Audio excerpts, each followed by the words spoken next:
So students, let us discuss the third chapter of history book making of global world, जिसमें हम ये discuss करने वाले हैं कि during the pre modern world throughout the world there was a link between the different continents around the world.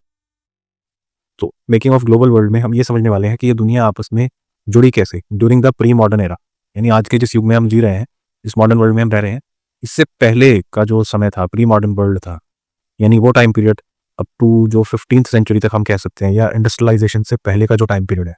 तो उस time period में सिंस द एंशिएंट टाइम लोग आपस में कैसे कनेक्टेड थे, उनके बीच में रिलेशंस कैसे थे, और कौन से ऐसे रूट्स, ट्रेड्स, फूड या ग्लोबल लिंकिंग रिस्पॉन्सिबल है जो इस दुनिया को एक ग्लोबलाइज्ड सिचुएशन में ले आई during the pre modern world. तो अगर हम सिलेबस की बात करें तो अकॉर्डिंग टू CBSE जो आपका सिलेबस है 2024-25 और इससे पहले भी 22, 23 या 23-24 का जो सिलेबस है, उसमें इस चैप्टर का most of the part deleted है। Only pre modern world portion is there in your syllabus for CBSE board exam. Okay, तो हम स्टार्ट करते हैं ग्लोबलाइजेशन से। What is globalization?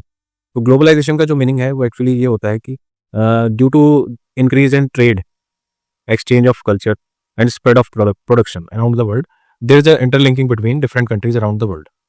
तो व्यापार, संस्कृति के एक्सचेंज और स्प्रेड ऑफ प्रोडक्शन की वजह से दुनिया के जो अलग अलग देश हैं उनके बीच में आपस में एक दूसरे के साथ कनेक्शन बन गया है, और ये प्री मॉडर्न वर्ल्ड से ही चलता आ रहा है, ये कोई नया कनेक्शन नहीं, ये बहुत समय से चलता आ रहा है। इस प्रोसेस को ही ग्लोबलाइजेशन कहा जाता है, increasing interconnection and integration of countries with the help of trade, exchange of culture and spread of production.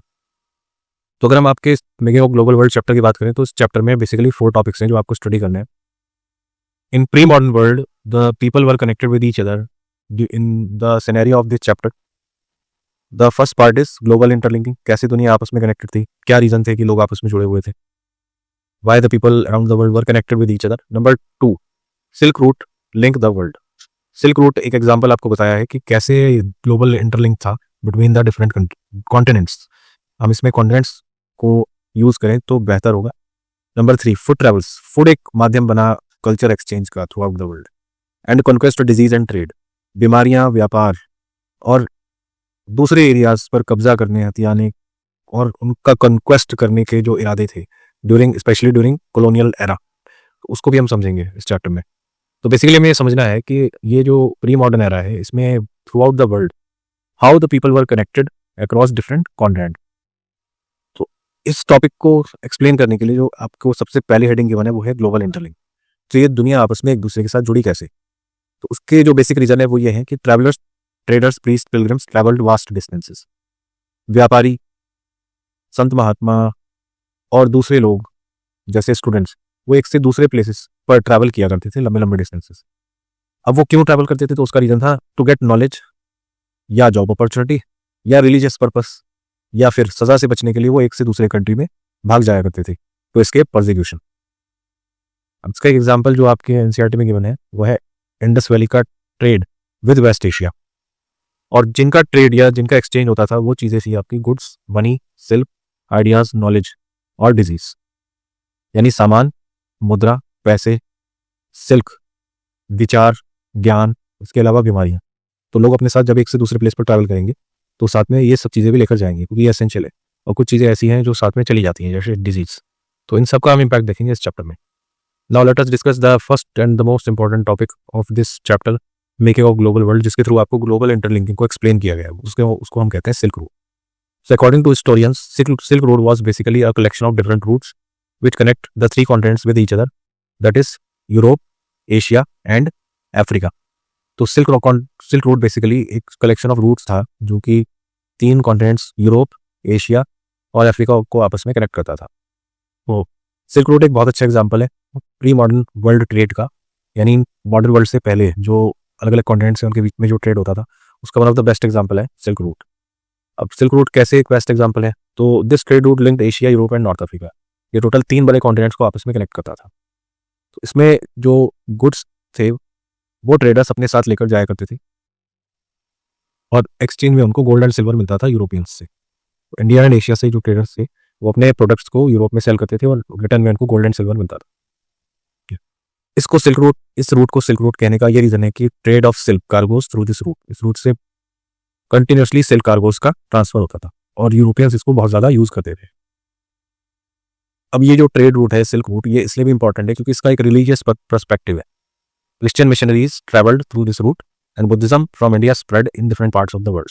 तो इंडिया से बुद्धिज्म और यूरोप से जो क्रिश्चियनिटी है उनका स्प्रेड हुआ है इसी रूट के through. Okay, so silk road is one of the best example, और ये मोस्ट इंपॉर्टेंट टॉपिक है आपके चैप्टर का, जो प्री मॉडर्न वर्ल्ड में कनेक्शन बिटवीन और ग्लोबलाइजेशन के इम्पैक्ट्स को through out the world show करता है। सो स्टूडेंट्स, अब समझते हैं हम फूड ट्रेवल्स। तो फूड ट्रेवल्स के थ्रू CBSE NCERT की बुक्स के जरिए आपको ये समझाना चाहते हैं कि फूड कैसे एक मीडियम बना अलग अलग लोकेशंस, अलग अलग कॉन्टिनेंट्स को आपस में कनेक्ट करने का। क्लियर? तो हम फूड की ट्रांसफ़र, उसके जरिए होने वाले कल्चरल एक्सचेंज के बारे में हम समझेंगे इस हेडिंग में। Food offered long distance cultural exchange.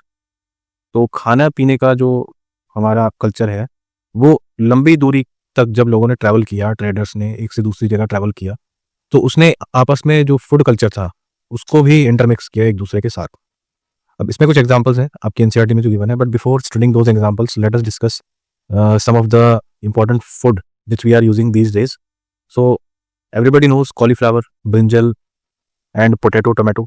तो कॉलीफ्लावर, ब्रिंजल, पोटैटो, टोमेटो, ये सारे जितने भी वेजिटेबल्स हैं ये बेसिकली इंडिया से बिलोंग नहीं करते।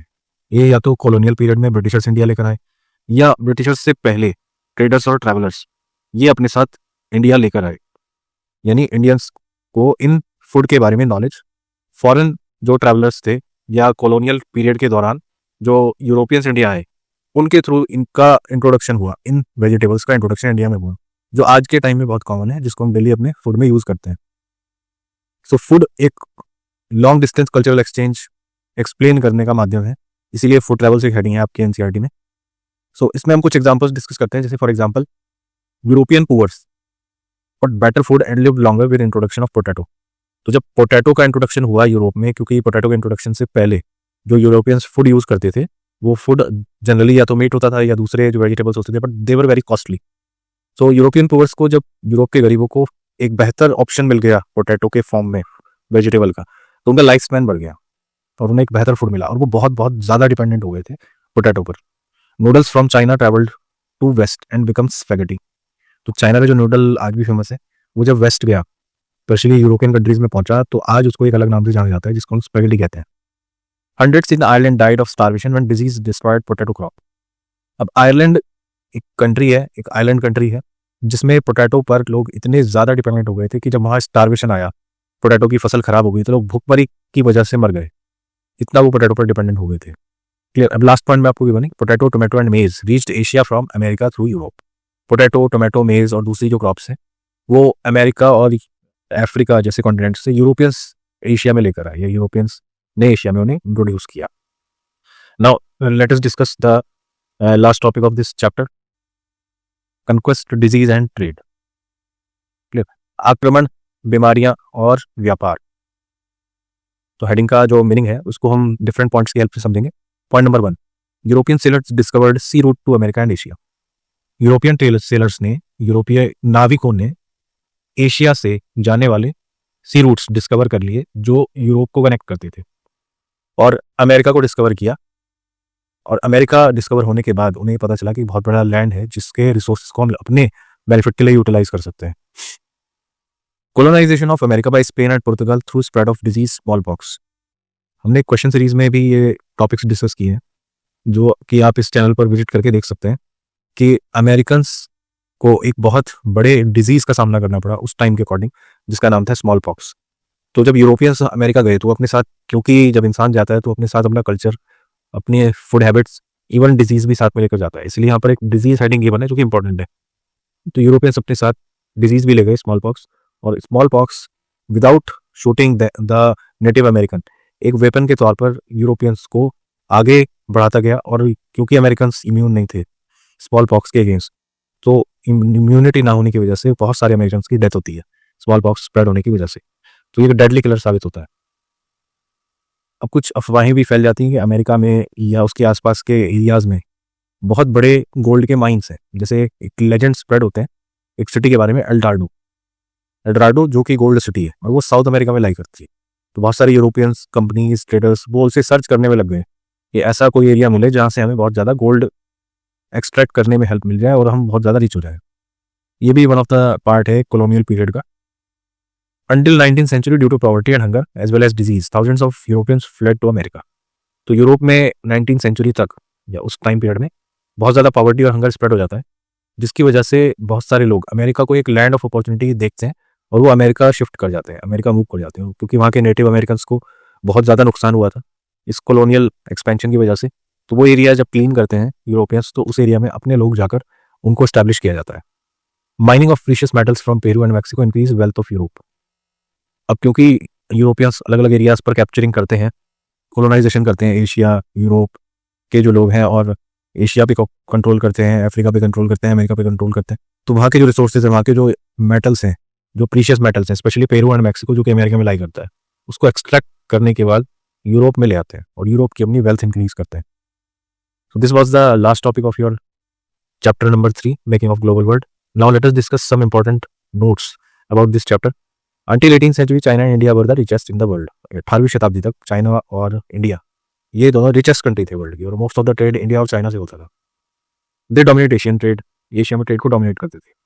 बट चाइना आइसोलेशन में चला जाता है उसके बाद, और वो अपने world wide contract, overseas contracts को ख़त्म कर देता है, जिसके बाद यूरोप का जो कॉलोनियल एक्सपेंशन है उसकी वजह से जब उसके पास रिसोर्सेज इंक्रीज होते हैं, तो पूरी दुनिया का जो ट्रेड है वो यूरोप और अमेरिका में, स्पेशली यूरोप सेंट्रिक हो जाता है।